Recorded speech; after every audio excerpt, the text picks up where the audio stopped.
আসসালামু আলাইকুম রহমতুল্লাহ। সুপ্রিয় দর্শক শ্রোতাবৃন্দ, মহান আল্লাহ রাব্বুল আলামিন যেন আজকে এক টুকরো কিয়ামত দেখালেন আমাদেরকে। কিয়ামতটা কি?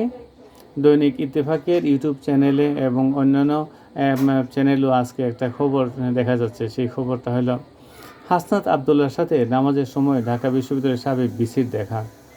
সেখানে হাসনাত আবদুল্লাহ সাবেক ভিসিকে প্রশ্ন বলতেছেন, স্যার, আপনি আমাকে রেজিস্টার বিল্ডিংয়ে জঙ্গি বলেছিলেন। হ্যাঁ, বিশ্ববিদ্যালয়ে আপনাকে সাক্ষী রেখে ছাত্রলীগ নির্যাতন নিপীড়ন করেছে, তখন আপনারা কিছুই বলেন নাই। তো স্যার বলতেছেন, তুমি তো আমাদের মধ্যে ছিলা। হাসনাত আবদুল্লাহ বলল, না, আমি আপনাদের মধ্যে ছিলাম না, আমি আপনাদের বিরোধিতা করেছিলাম।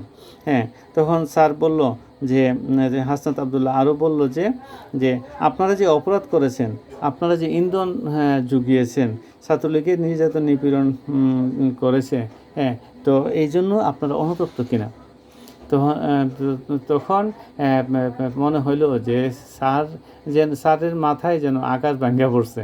হ্যাঁ, তখন চারপাশে মানুষও সব শুনতেছে। তো আমার কাছে মনে হলো নিজের ছাত্র ঢাকা বিশ্ববিদ্যালয়ের ভিসি, বাংলাদেশের সকল বিশ্ববিদ্যালয়ের চেয়ে সবচেয়ে বেশি আলোচিত বিশ্ববিদ্যালয় হলো ঢাকা বিশ্ববিদ্যালয়।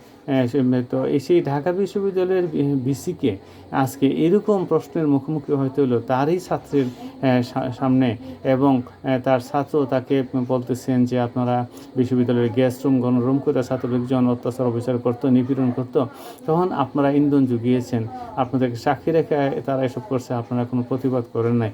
হ্যাঁ, এটা যেন এর চেয়ে লজ্জা আর কি হতে পারে। তো এই যে ঘটনা, এটা হলো গ্রোমিং জেনারেশন, জেনজির কাজ।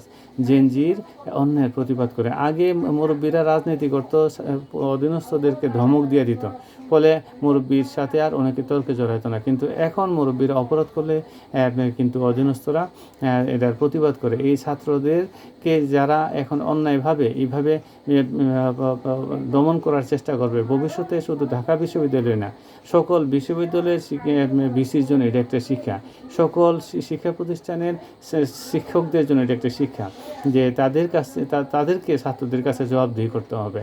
হ্যাঁ, ছাত্র বললা অবহেলা করে যদি তাদের উপর জুলুম নির্যাতন করে, তাহলে শিক্ষকরা ছাত্রদের কাছে এইভাবেই একদিন না একদিন অপদস্থ হওয়ার সম্ভাবনা আছে। তো আল্লাহ পাকের কাছে তো হাসরের মাঠে জবাবদিহি করতে হবে, দুনিয়াতেই এরকম জবাবদিহি করতে হতে পারে। তাই চলুন আমরা সবাই যার যার জায়গায় দায়িত্বশীল আচরণ করি, আর এইভাবে যেন আমাদের কারো বিব্রত হতে না হয় সেই জন্য সচেতন হয়।